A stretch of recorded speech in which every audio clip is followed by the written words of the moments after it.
About a year ago, I finished my shift at work and my manager pulled me aside and he said, "Hey, great job today." And what I did during that shift was a lot of new roles that I'm not familiar with. I did a lot of receiving along with dairy at the same time, and it was a lot. So he pulled me aside, he pulled me into his office, he said, "Hey, I really appreciate what you did today."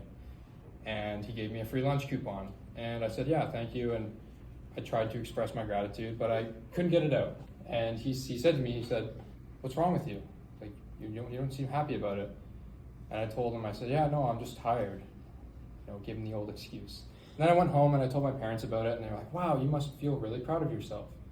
And I said, "It's whatever." And I downplayed it. And it was only until looking back now that I realized I didn't have a positive self-concept. I wasn't aware of my self-concept. In fact, I had a negative self-concept. And this has happened to me my whole life. I've just brushed off achievements and I've had little or negative self-perceptions of myself. And maybe you have too. Maybe it is one time you're at work, like you're a new hire, and a customer comes up to you and asks you, where's a product at? And you're like, oh gosh, where is it? I don't know. And that automatically makes you feel like you're not adequate, right? You start to build this negative self-concept of yourself. Or maybe it's like me. When you go home to your parents and tell them about your work accomplishments so casually and nonchalantly, and you don't feel very proud of yourself. Either or, these are negative perceptions of yourself. Becoming aware of the self-concept will change your workplace life by improving your workplace performance and enhancing your workplace relationships. But that's not all, because I can tell you about all you want. However, I have to show you some strategies and some concepts that you can use to enhance your self-concept. To begin with, workplace performance and self-concept are intimately related, whether we like it or not. Self-esteem is a big part of the self-concept and is usually regarded, especially in the textbook, as the most important part. Liu and colleagues in 2024 examined Chinese nurses and the relation between their grit, perceived social support, and self-esteem. Yeah. What they found that was grit and social support were the biggest factors involving job performance. However, during the end of their study, they realized that self-esteem has a bigger part in it too. They conveyed in the research that there has to be a little bit more research done in the self-esteem department. However, they did find that. A good example of this is my friend Grace at work. Grace is a very hard worker. However, she talks to people when she works. She's a very social worker. However, she's very efficient. And the bakery manager, she works in the bakery manager doesn't like this, even though she gets her work done. And she expressed these concerns to the store manager. The store manager says, "Oh, it's whatever. Grace is a great worker." Keep in mind, Grace is a psychology major.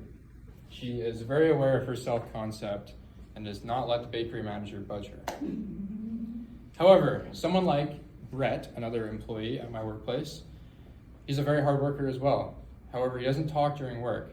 Instead, he just takes little criticism sometimes when he doesn't do something right, little criticism against him, and he'll just pout on himself. He'll build this negative self-concept just like I did.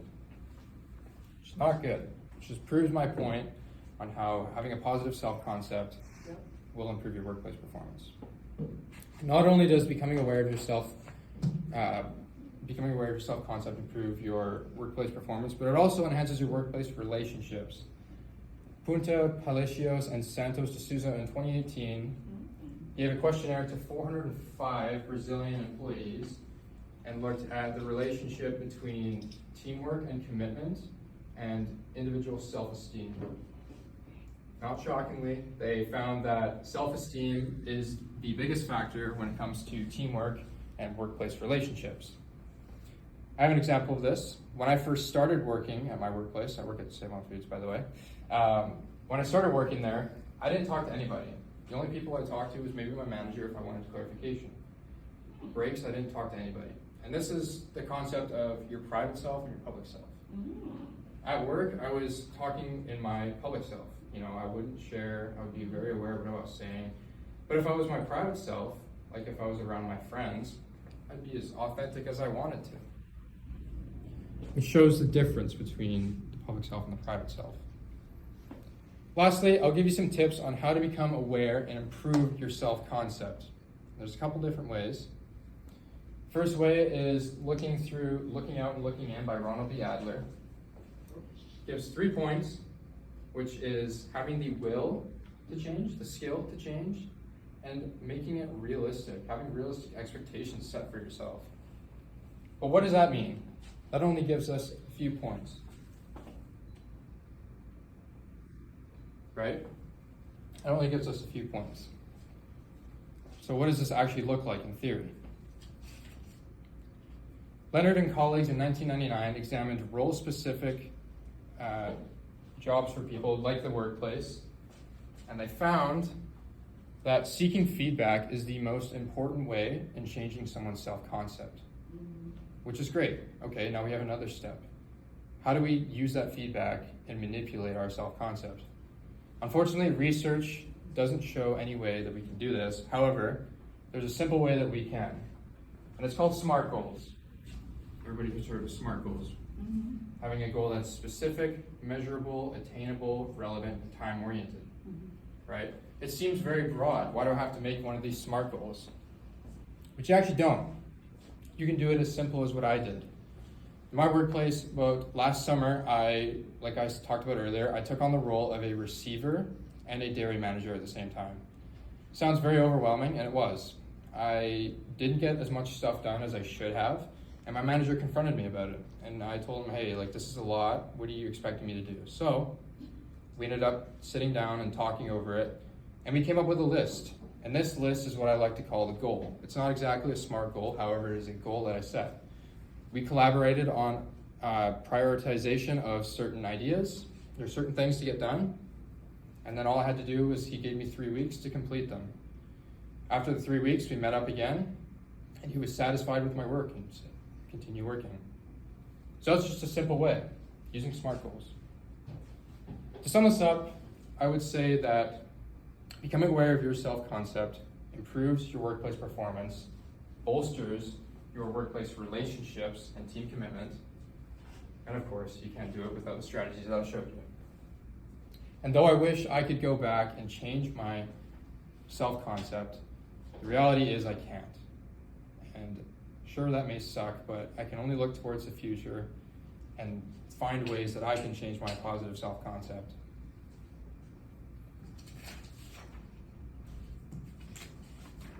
Nonetheless, now having 2 strategies that you can use, setting SMART goals and also looking at your social support, you can come on out of here in this room and start applying these goals for yourself today. Thank you.